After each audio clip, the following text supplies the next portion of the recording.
Good morning students. आज हम discuss करने जा रहे हैं वर्कशीट नंबर 26, जिसमें आपको समबाहु त्रिभुज और समद्विबाहु त्रिभुज की विशेषताओं के बारे में बताया गया है। दो त्रिभुज जो विशेष हैं। सबसे पहले समबाहु त्रिभुज।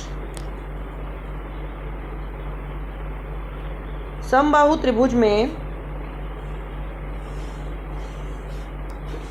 जो कोण होते हैं वो तीनों कोण बराबर होते हैं। पहला कोण, दूसरा कोण और तीसरा कोण, तीनों कोण बराबर होते हैं। अगर हम इस त्रिभुज को नाम दे दें ए, बी एंड सी, तो हमारा जो त्रिभुज है वो एक त्रिभुज ए बी सी है। पहले तो हम उसको लिखना सीखेंगे। त्रिभुज ए बी सी, जिसमें तीनों भुजाएं बराबर हैं। ए बी ए सी के बराबर है और बी सी के भी बराबर है। तीनों भुजाएं बराबर हैं और तीनों कोण भी बराबर हैं। कोण ए बराबर कोण बी बराबर कोण सी। ऐसा त्रिभुज जिसके तीनों कोण बराबर होते हैं और जिसकी तीनों भुजाएं भी बराबर होती हैं, ऐसे त्रिभुज को हम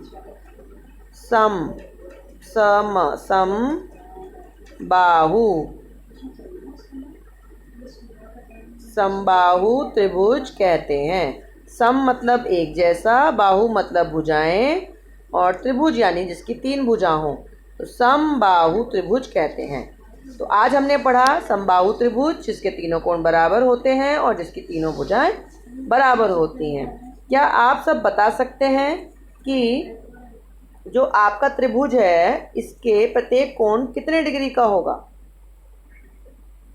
ये वाला कोण कितने डिग्री का होगा? तो हम इसको मान लेते हैं कि जो तीनों कोण हैं वो हमारे x हैं। तो हम देख सकते हैं कि अगर हमारे तीनों कोण x हैं तो तीनों कोणों को जोड़कर हमारा आना चाहिए 180 डिग्री, क्योंकि हमने पढ़ा है कि एक त्रिभुज के तीनों कोणों का योग 180 डिग्री होता है। तो यहाँ पे 1x, 1x और 1x, तो ये मिलाकर हो गया आपका 3x, जो कि 180 के बराबर होता है। तो यहाँ पर इस 3 को, x को निकालने के लिए हम 180 को इस वाले 3 से डिवाइड कर देंगे तो हमें मिलेगा 60 डिग्री। इसका मतलब है कि समबाहु त्रिभुज के जो तीनों कोण होते हैं वो 60 डिग्री के होते हैं। हम ये समझ सकते हैं कि मान लीजिए एक त्रिभुज है और उसके तीनों कोण बराबर हैं। इसका मतलब हमें 180 को 3 भागों में बांटना है। पहला भाग, दूसरा भाग और तीसरा भाग। तो मान लीजिए आपके पास 180 रुपये हैं और आप 3 बहन भाई हैं और आपको बांटना है। तो जब हम बांटेंगे तो हमारे पास कितने कितने रुपीज़ आएंगे? 60, 60 और 60। तो ये बात हम इस तरीके से भी समझ सकते हैं। अब हम आगे बढ़ते हैं। तो इसमें अब हमको नोट क्या करना है? हमको ये डायग्राम बनाना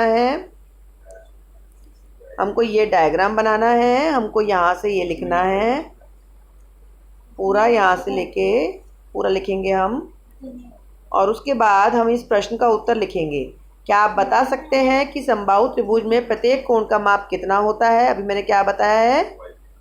60 डिग्री होता है। समबाहु त्रिभुज में प्रत्येक कोण का माप 60 डिग्री होता है। अब हम इसके बाद लिखना शुरू करेंगे। त्रिभुज पी क्यू आर, इसका चित्र बनाएंगे। उसके बाद यहाँ से आगे हम लिखेंगे। उसके बाद इसमें एक क्रिया विधि दी गई है जिसमें कहा गया है आप किसी भी समबाहु त्रिभुज की रचना कीजिए और उसके कोणों को नापिए। तो आपको क्या करना है? आपको पहले यहाँ एक लाइन खींचनी है और फिर यहाँ पर प्रकार को रखकर एक चाप लगाना है और फिर उतना ही चाप यहाँ से रखकर भी लगाना है। तो जब आप इसको जोड़ोगे तो आपके एक समबाहु त्रिभुज की रचना हो जाएगी। आपकी ये जो दो भुजाएं हैं बराबर होंगी। फिर आपको इस कोण को और इस कोण को किससे नापना है? डी से नापना है। डी होता है ना चांदा, उससे आपको नापना है इसको, दोनों कोणों को। ऐसे रखेंगे यहाँ पर डी को और इस कोण को भी नापेंगे और इस कोण को भी नापेंगे। दोनों कोणों को नाप लेंगे और देखेंगे कि ये दोनों कोण क्या होंगे? एक जैसे आएंगे। और हम इसको भी नापेंगे। जब हम इसको नापेंगे तो ये अलग आएगा। जो भुजा बराबर है उसके सामने का कोण एक जैसा होगा। इसको हम समझेंगे अभी समबाहु त्रिभुज क्या होता है। देखेंगे यहाँ पर एक समद्विबाहु त्रिभुज की बराबर भुजाओं के सम्मुख कोण बराबर होते हैं। किसी त्रिभुज के बराबर भुजाओं के सम्मुख कोण भी बराबर होते हैं। तो इस बात को समझेंगे, दो लाइनों का क्या मतलब है। इसका मतलब है कि अगर ये त्रिभुज है हमारे पास ABC और इसकी पहले वाले का मतलब समझा रही हूँ, बराबर भुजाएं, तो ये भुजा अगर इसके बराबर है तो AB के सम्मुख कोण यानी C, अगर हम AB ले रहे हैं तो इनको छोड़कर जो तीसरा वाला होगा वो सम्मुख होगा। BC के सम्मुख कौन सा होगा, BC को छोड़ दें तो A। इसका मतलब क्या है, यदि AB बराबर AC है तो कोण AB में छोड़ दिया C और AC में छोड़ दिया B, तो कोण C बराबर कोण B के होगा। अब हम इस सेकंड लाइन को समझने की कोशिश करेंगे। देखेंगे यहाँ पर यदि बराबर कोण हो, यानी कि अगर ये वाला कोण मैं इसका नाम थोड़ा अलग रख देती हूँ, PQR के दो कोण बराबर हैं, तो कोण P यदि बराबर है कोण Q के, यदि यानी कि ये दिया हुआ है कि दो कोण बराबर हैं सेकंड वाले में, तो दो कोण यदि बराबर हैं तो इस कोण के सामने वाला P को छोड़ दें तो क्या बचेगा, QR, और Q को छोड़ दें तो बचेगा PR, इसके सामने वाला, तो ये हो गया PR। तो QR भुजा बराबर होगी PR भुजा की। ये सेकंड लाइन का मतलब है। अब हम कुछ सवाल उदाहरण दिए गए हैं, उन उदाहरणों को समझने का प्रयत्न करेंगे। इस उदाहरण में भी यही कहा गया है कि एक त्रिभुज है जिसकी ये भुजा इसके बराबर है और ये 45 डिग्री है, तो कोण B का मान यानी x कितना होगा। तो हम देख सकते हैं कि इस भुजा के सामने ये वाला कोण है और इस बराबर भुजा के सामने ये वाला कोण है। इसका मतलब कोण B जो है वो कोण C के बराबर होगा। कोण B हमारा x है और C हमारा 45 डिग्री है, तो ये हमारा बराबर हो जाएगा। Now come to the second question. हमको दी गई है एक फिगर PQR जिसमें कहा गया है कि Q कोण 50 डिग्री है और P कोण भी 50 डिग्री है, और ये वाली जो भुजा है वो 5 सेंटीमीटर है। हम देख सकते हैं कि Q बराबर है P के, और Q के सामने है हमारी PR और P के सामने है QR। इसका मतलब जो QR है वो PR यानी कि 5 सेंटीमीटर के बराबर होगा। ठीक है, तो ये हम समझ सकते हैं कि ये कैसे होगा। तो आप देख सकते हैं यहाँ पर ये सेकंड क्वेश्चन मैंने समझाया है, और ये होमवर्क क्वेश्चन है जो आपको करने हैं बिल्कुल इसी तरीके से। बिल्कुल जैसे ये दो क्वेश्चन हैं वैसे ही आपके ये वाले दो क्वेश्चन हैं। इसमें हम देखेंगे कि जो हमारे दो क्वेश्चन हैं उसमें ये ध्यान रखना है कि ये वाली जो फिगर है वो आपकी क्वेश्चन नंबर 1 की है और जो ये फिगर है वो आपकी क्वेश्चन नंबर 2 की है। इसमें है ABC, तो आपका ABC यहाँ दिया हुआ है और EFG ये आपका यहाँ दिया हुआ है। बिल्कुल इसी की तरह इसको भी करने की कोशिश करेंगे। जिन बच्चों को ये समझ में आ गए हैं वो बहुत ईजिली इन क्वेश्चंस को कर सकते हैं। देखें हम इन क्वेश्चंस को कैसे करेंगे। पहले आप करें और फिर वीडियो को देखें, वीडियो पॉज कर लें, इन क्वेश्चंस को रफ नोटबुक में करें और फिर अपना चेक करें कि हम कर पा रहे हैं या नहीं कर पा रहे हैं, हमने सही किया है या नहीं किया है।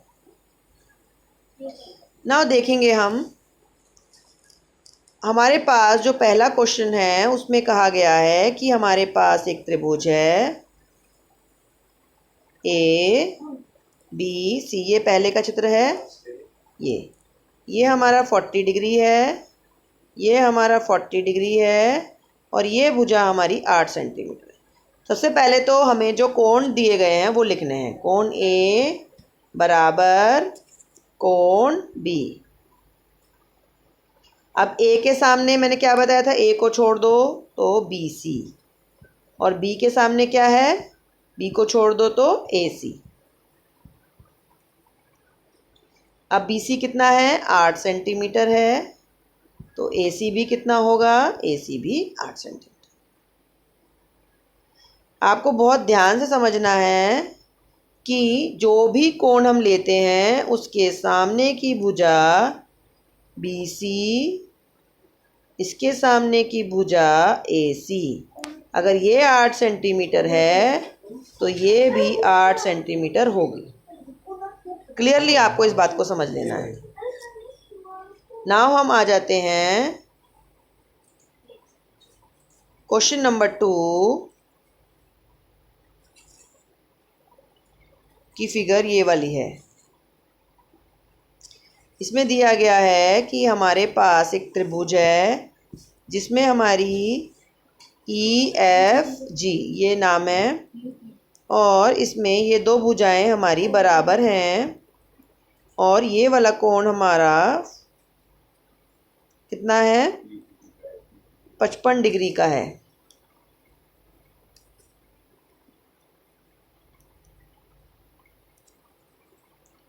अब हम हल पे आ जाएंगे, इसके देखेंगे। यहाँ पर हम देखेंगे कि ई एफ ई जी के बराबर है। अब ई के सामने क्या होगा, ई के सामने, ई एफ के सामने जी। मैंने क्या कहा था आपको, जो उसमें नहीं है वो लेना है। और देखो ई एफ के सामने जी और ई जी के सामने एफ। सम्मुख, सम्मुख माने सामने। अब जी कितना है हमें निकालना है। जी है हमारा y, ये यहाँ पे दिया हुआ है y, और f है हमारा 55 डिग्री।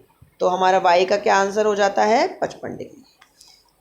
सभी बच्चे वर्कशीट को ध्यान से करेंगे, समझेंगे और सेंड करेंगे टाइम से, और कोई भी डाउट होगा तो आप पूछ सकते हैं।